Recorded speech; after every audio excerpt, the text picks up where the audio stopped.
सभी को नमस्कार।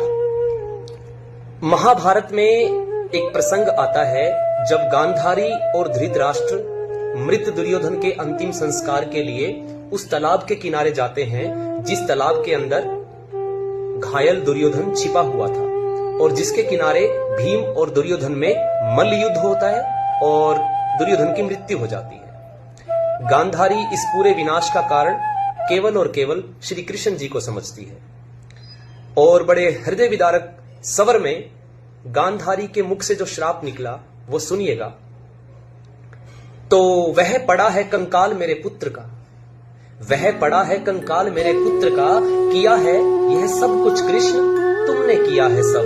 सुनो आज तुम भी सुनो, मैं तपस्विनी गांधारी अपने सारे जीवन के पुण्यों का, अपने सारे पिछले जन्मों के पुण्यों का बल लेकर कहती हूं कृष्ण सुनो।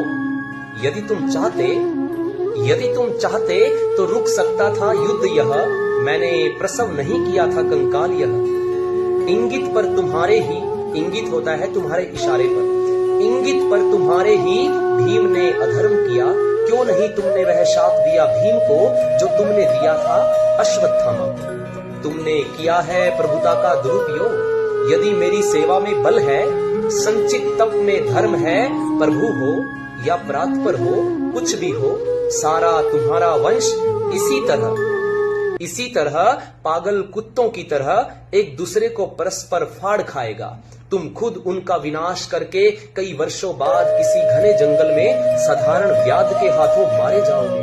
प्रभु हो पर मारे जाओगे पशुओं की तरह। उधर से कृष्ण जी इस शाप को स्वीकार करते हैं और कहते हैं प्रभु हूं या परात्पर, पर पुत्र हूं तुम्हारा, तुम माता हो।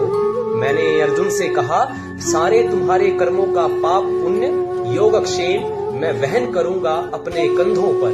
18 दिनों के इस भीषण संग्राम में कोई नहीं, केवल मैं ही मरा हूं करोड़ों बार। जितनी बार जो भी सैनिक भूमिशायी हुआ, मैं कोई नहीं था, वो केवल मैं था।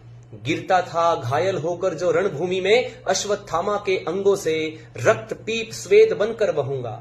मैं ही युग युगांतर तक जीवन हूं मैं, तो मृत्यु भी तो मैं ही हूं मां। शाप यह तुम्हारा स्वीकार है मुझे, शाप यह तुम्हारा स्वीकार है मुझे।